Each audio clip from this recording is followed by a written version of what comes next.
Salut, bienvenue dans ma nouvelle chaîne que j'ai nommée Les Astres nous disent, portant sur les prédictions selon les événements astrologiques. Je m'excuse à l'avance de la qualité de la vidéo. Évidemment, je commence avec un petit budget. Mon nom est Zainab Slim. Et je vais commencer, cette vidéo porte sur les prédictions pour le mois de mars pour les cancers. Je suis en train de travailler aussi sur des vidéos pour 2019-2020. Mais je pensais que c'est plus pressant de télécharger et finir avec mars 2019. Et je commence par citer les événements astrologiques du mois de mars 2019 et ensuite je vous parlerai des prédictions et les effets que ces événements pourraient apporter aux aspects de notre vie. Il y aura une nouvelle lune dans le Poisson le 6 mars avec une conjonction à Neptune et Mercure qui va rétrograder le même jour, le 6 mars. Il y aura une pleine lune dans la Balance le 21 mars.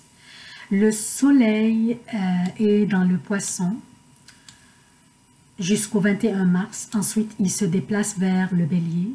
Vénus est dans Capricorne jusqu'au 2 mars. Ensuite, elle rentrera dans le Verseau et elle va rester dans le Verseau jusqu'au 27 mars.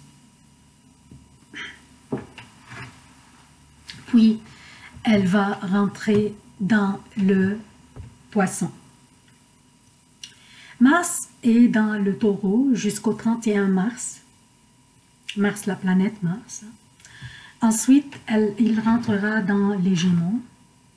Finalement, l'événement le plus important, c'est Uranus, la planète des changements et des surprises.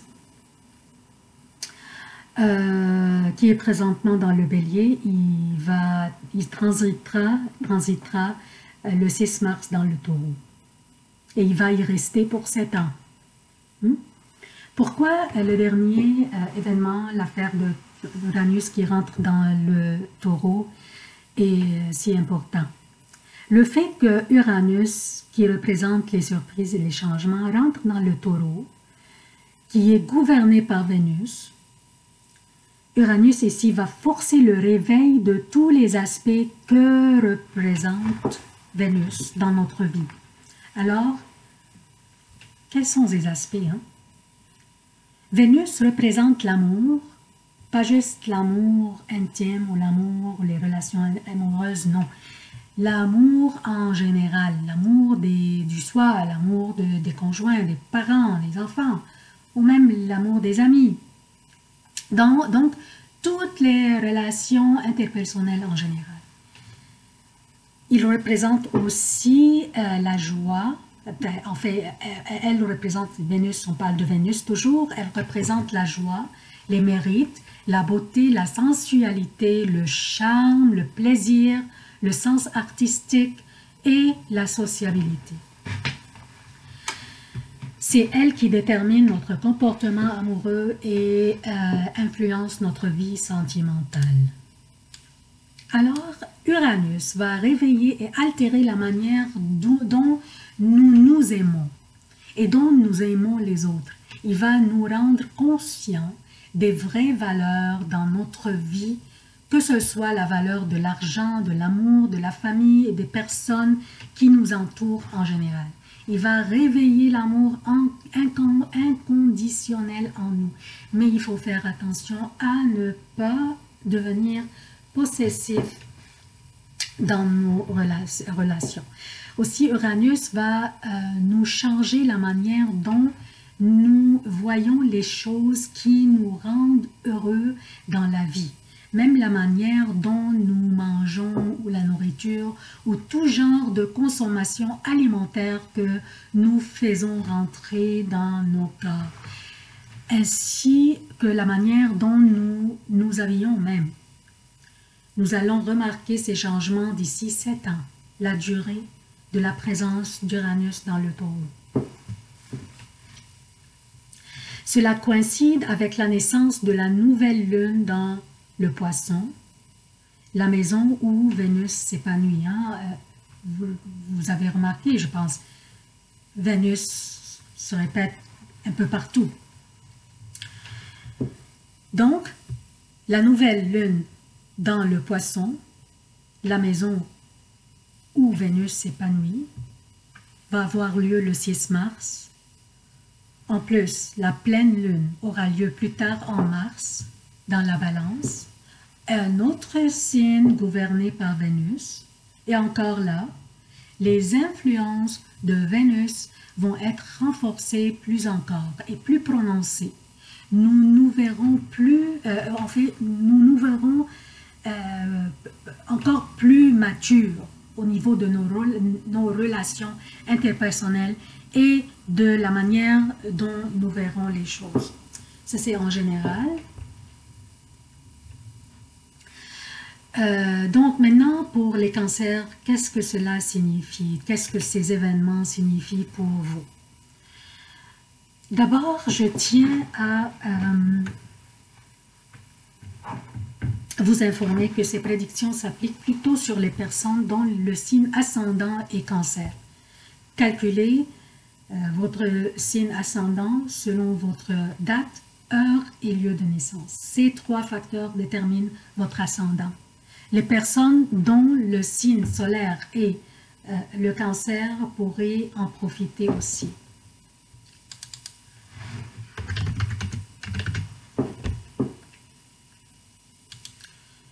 Donc, ça c'est juste entre guillemets, hein. Les cancers ont eu l'opportunité de se connaître bien et de connaître qu'est-ce qu'ils veulent dans la vie depuis que Chiron, le guérisseur des blessés, est dans votre 10e maison, dans le Bélier. Maintenant, il est dans le Bélier, et ce depuis quelques mois. Avant, vous vous sentiez dans un état de victime. Pas juste vous, en fait, la plupart des autres signes aussi se sentaient en état de victime à cause de Chiron. Mais là, aussi, on sortait de cet état, heureusement. Ça, c'est juste une information entre guillemets. On continue avec les autres événements. La rentrée de Uranus dans le Taureau le 6 mars, soit la 11e maison des cancers. C'est la maison qui représente les relations sociales et les relations d'amitié. Aussi, ça représente les revenus gagnés par notre travail à nous, nos efforts. Hein? Cela donnera au cancer l'opportunité de se faire un changement au niveau social et ouvre pour vous les possibilités de vous faire des nouvelles connaissances différentes. Différentes dans le sens inhabituel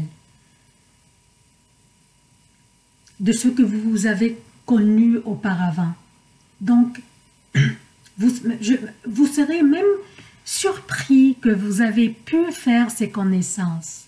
Je fais l'accent sur ça parce que ces mêmes connaissances dans votre domaine professionnel vont être la raison ou bien les connaissances qui vont vous aider à vous épanouir dans votre profession.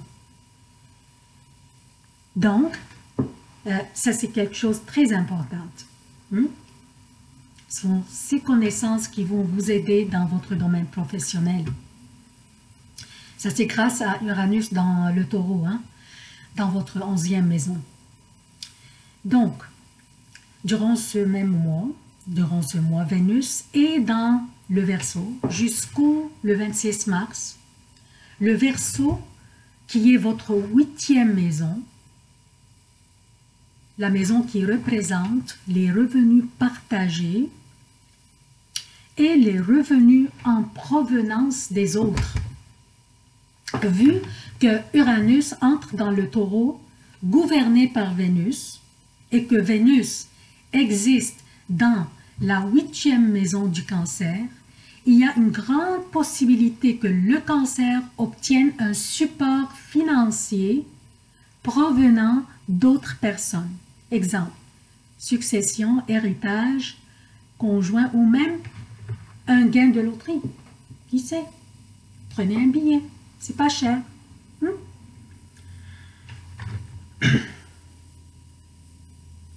Il ne faut pas oublier que depuis l'entrée de Saturne, la planète de la structure, dans votre 7e maison, la maison du partenariat, le Cancer a commencé à évaluer sérieusement ses relations avec les autres.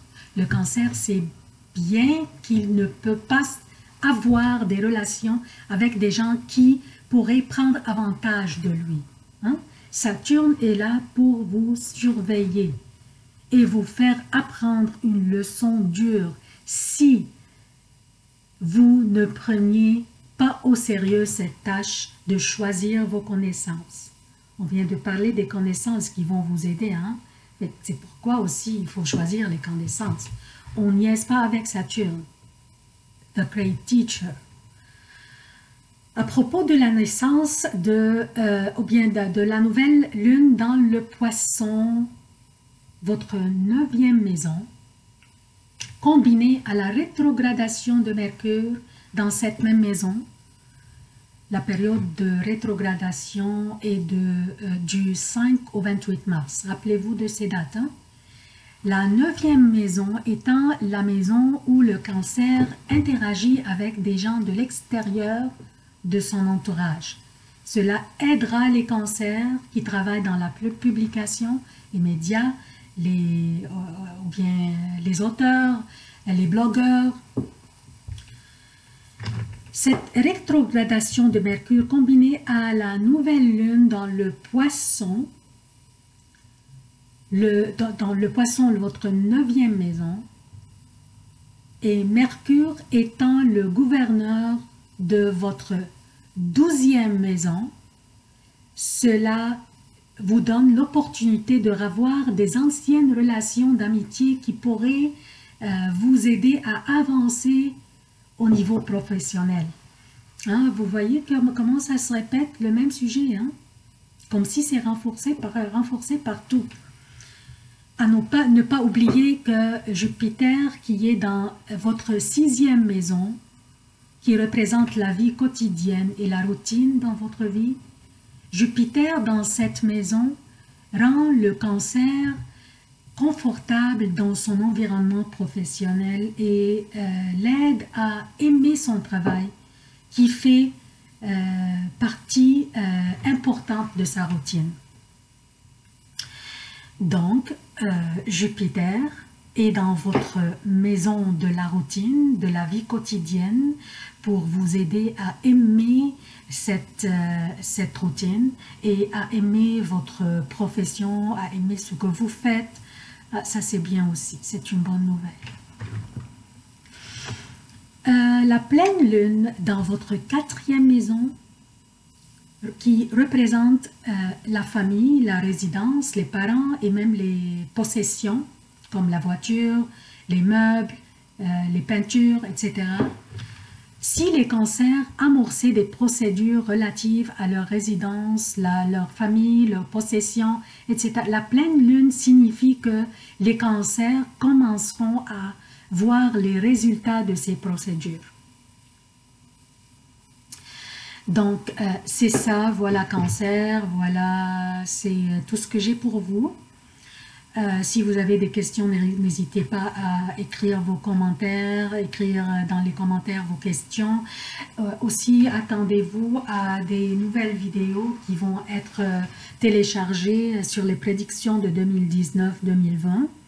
Et aussi, je vais voir si les abonnés vont avoir envie d'avoir des vidéos hebdomadaires qui pourraient les aider à s'organiser à l'avance. Aussi, si jamais je trouvais la demande, ça va me faire plaisir de le faire. N'oubliez pas de vous abonner en grand nombre, d'aimer, de commenter, de partager mes vidéos. Comme je vous ai dit, c'est une nouvelle chaîne et le plus que je vois des abonnés, le plus que je vois des visionnements, le plus que ça va me donner la motivation de télécharger des vidéos et de consacrer encore plus du temps pour télécharger ou préparer des vidéos plus détaillées. Alors c'est ça, je vous aime beaucoup et je vous souhaite la très bonne chance dans toutes vos démarches. Merci.